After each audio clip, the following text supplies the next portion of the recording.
quel est le plus gros progrès en matière de cancérologie? Le plus gros progrès, c'est le dépistage. Ce n'est pas le traitement.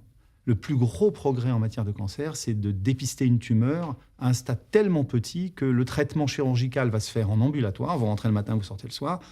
Il y aura de la radiothérapie, il n'y aura pas de chimio, il n'y aura pas de traitement lourd. Donc le plus gros progrès pour moi, pour les patientes, c'est le dépistage qui permet d'éviter les traitements lourds. Donc si on peut mettre en place le traitement idéal, c'est une patiente qui se fait dépister très tôt, avec un petit cancer, non agressif, qui va avoir une chirurgie rapide, un peu de radiothérapie et pas de chimiothérapie.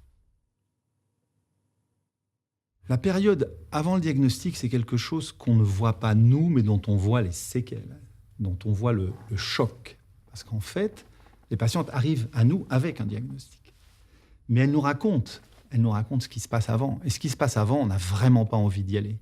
Parce qu'en fait, vous faites une radio et on vous dit « Ah, il y a peut-être quelque chose ». Alors, dans les meilleurs cas, on vous fait la biopsie le jour même. Dans d'autres cas, on vous fait revenir une semaine après. Dans d'autres cas, on vous dit « Attendez un peu, on va vous refaire un examen. » Et ensuite, on va vous dire « Cette période de « Attendez un peu » peut durer 2-3 mois. » Et donc, il y a toute une période pré-diagnostique qui est une période particulièrement inquiétante.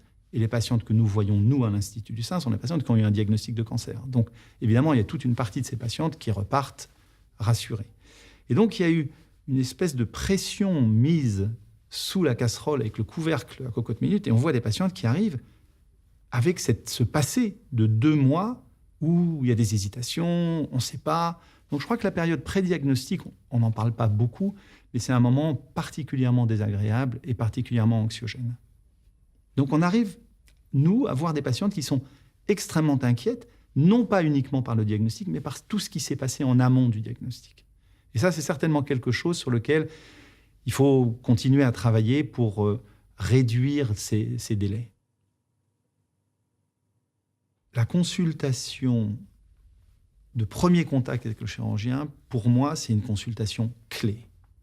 C'est la consultation qui va contribuer à désamorcer une partie de l'angoisse qui est montée pendant les semaines qui précèdent. Et donc, on parlait tout à l'heure du travail du chirurgien, de l'enseignement, de l'activité chirurgicale au bloc opératoire, mais en fait, pour moi, le travail aujourd'hui, à mon âge, avec quelques décennies d'expérience, le plus important, le plus lourd, une fois que la technique chirurgicale est maîtrisée, une fois que la technique est acquise, c'est le contact, en particulier lors de cette première consultation. Je dis toujours à mes élèves que la patiente vient en consultation, elle a la mort sur les épaules, et physiquement, ça se sent au sens propre. Vous rentrez dans une salle de consultation, la patiente vous rejoint, dans certains cas, elle a peur, elle transpire, et c'est une odeur très particulière d'angoisse de mort, qu'on reconnaît. Et je dis aux équipes qui travaillent avec nous, notre travail, une fois que la technique est maîtrisée, c'est qu'elle rentre avec la mort sur les épaules et qu'elle ressorte avec le sourire. Et ça peut prendre une demi-heure, ça peut prendre 1 heure. Toutes mes patientes se plaignent parce que je suis toujours en retard en consultation, donc c'est un running gag à l'Institut du Sein, je suis en retard en permanence, mais tant que je sens la peur, je ne vais pas la laisser partir. Traiter un cancer chirurgicalement il y a 30 ou 40 ans, c'était quand même lourd, laisser des séquelles. Et donc mon intérêt lors de ma formation, ça a été de me former parallèlement en chirurgie du cancer et en chirurgie réparatrice et en chirurgie esthétique, pour essayer d'amener, dès le moment où on va traiter le cancer, tous les artifices, toutes les techniques de chirurgie réparatrice, de façon, d'une part, à reconstruire le sein lorsqu'on est obligé de l'enlever, mais surtout, et ça a été notre pôle d'excellence et d'innovation, à permettre aux femmes qui ont une indication limite, où on pourrait peut-être garder leur sein, et où en fait, dans beaucoup d'équipes, on l'enlève, permettre à ces femmes de sauver leur sein grâce à des techniques de chirurgie plastique qu'on utilise tout de suite. Le choix du traitement, il est souvent très calibré. On a la chance d'avoir une pathologie connue, avec énormément de publications, énormément de recherches. Donc en fait, le choix, il est dans 90-95% des cas défini, uniforme. Et si vous avez un cancer du sein d'un certain type, que vous soyez à New York, que vous soyez à Paris, que vous soyez à Milan, on vous proposera le même traitement, heureusement. C'est le résultat de 40 ans de recherche qui permettent de proposer un traitement optimum. Et puis, il y a 5% des cas, peut-être un peu plus, où vous hésitez, où on ne sait pas très bien. Et à ce moment-là, c'est la force de l'équipe. Donc là, il y a deux solutions. Il y a le cow-boy solitaire, le chirurgien seul qui pense que tout seul, il a la réponse. Et puis il y a l'équipe, ce qu'on appelle une réunion de concertation qui se réunit toutes les semaines, où pour tous les cas, mais en particulier les cas difficiles, on va mettre toutes les intelligences ensemble pour essayer de définir pour cette patiente donnée quelle est la meilleure solution lorsqu'on a un choix entre une, deux ou trois solutions. Et ça, c'est aussi la force de notre spécialité que de dire, quand je ne sais pas, je pose la question à d'autres et on prend du temps, quelques jours parfois pour la patiente, ce qui peut être anxiogène, mais on lui explique, on lui dit, voilà, vous êtes dans une zone grise, ça ne veut pas dire que c'est grave, ça veut dire qu'il y a un choix et que je ne veux pas choisir seul, parce que s'il n'y a que moi qui choisis, ce sera probablement moins pertinent que s'il y a toute mon équipe. Et c'est comme ça que dans ces cas indéterminés, on fait une proposition d'équipe, et c'est la force des grandes équipes de pouvoir avoir plusieurs personnes de très haut niveau qui permettent de donner à la patiente le meilleure solution.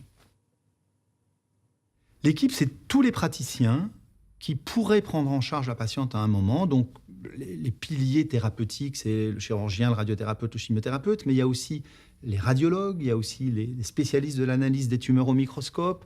Il peut y avoir un psychologue ou un psychiatre dans des cas où l'état psychique de la patiente va nous orienter dans une solution plutôt qu'une autre.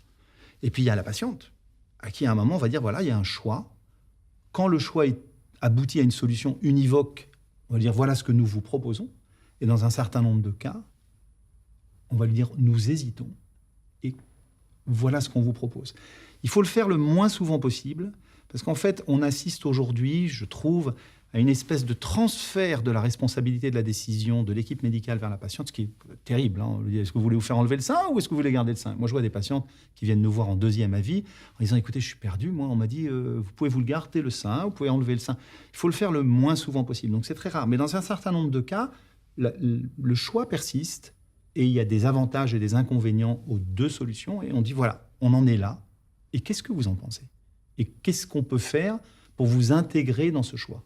Alors, quand je dis ça, on a l'impression qu'on hésite toute la journée. En fait, encore une fois, 95% des cas, on a une solution en consultation, en face à face avec la patiente, pour ne pas dire 98% des cas. Guérison, c'est mon mot. Je déteste rémission. Je sais qu'il est employé tout le temps, je sais qu'il est publié, je sais que les patientes le disent elles-mêmes, mais encore une fois, cancer du sein, 80% de guérison. Donc ça veut dire que si vous dites à tout le monde que vous êtes en rémission, vous allez dire à 80% de femmes qui vont guérir qu'elles sont en rémission. Mais moi, je préfère dire à 20% de femmes qui ne vont peut-être pas guérir qu'elles sont guéries, tout en les surveillant, de façon qu'on n'ait pas de perte de chance à ce mot de guérison.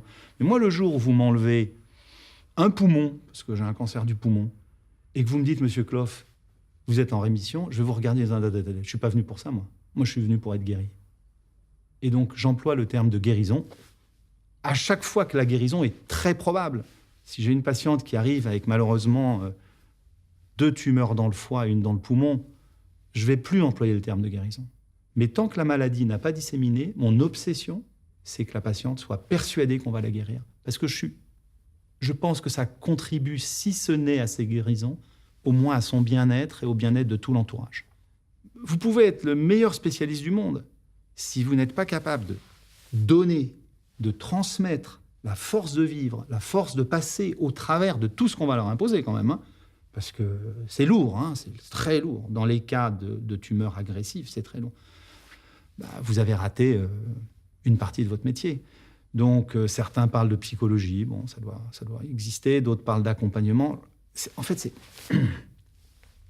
on va vous donner pour que vous traversiez et que vous sachiez qu'on est là avec vous dans cette traversée. Le revers de la médaille de cet accompagnement, c'est quand les traitements s'arrêtent. Parce qu'il y a un moment très particulier de la relation thérapeutique où on dit à la patiente, alors voilà, vous avez eu votre chirurgie, vous avez eu votre chimiothérapie, vous avez eu votre radiothérapie, donc ça fait 9 mois, 10 mois qu'on se voit tout le temps. Au revoir. Tout va bien. Et là, si on n'a pas préparé la patiente, et malheureusement, on est tellement dans le combat qu'on ne le fait pas toujours, on ne prépare pas. La patiente, elle dit, mais vous me dites au revoir. Mais ça fait 9 mois que je suis avec vous et vos équipes. Et je ne vais plus vous voir. Si, vous allez me voir dans 6 mois ou dans 8 mois. Et là, Il y a un moment où la patiente rentre chez elle. Alors, il y a l'entourage qui dit « C'est formidable, tu vois plus tes médecins, c'est formidable, c'est génial, on va pouvoir repartir en week-end. Ah, puis tu vas pouvoir rebosser. » Et là, il y a un grand vide qui est « Mais j'ai été porté par ces gens qui m'ont aidé, qui m'ont accompagné. » Et puis d'un seul coup, ils ne sont plus là tous les jours. Et c'est un moment étonnamment, paradoxalement, de détresse pour certaines patientes parce qu'elles se sentent abandonnées. Et on a appelé ça l'abandon thérapeutique. Et il est obligatoire, d'abord parce qu'on ne va pas aller chez elles tous les jours parce qu'on a d'autres choses à faire, ensuite parce qu'il faut s'occuper des autres. Mais ce passage de témoin entre vous êtes dans le combat contre le cancer et vous reprenez une vie normale, il y a quelque chose qu'on n'a pas su faire, qu'on n'a pas su instaurer et sur lequel il y a certainement des améliorations à faire. Vous avez mené votre combat, et encore une fois, ça peut durer 9 mois, ça peut durer plus longtemps, hein. Et vous retournez dans une vie qui est la vie d'avant, et où, autour de vous, on a envie que ça soit comme avant. Et moi, j'ai plein de patientes qui me disent « Mais je peux pas faire comme avant. »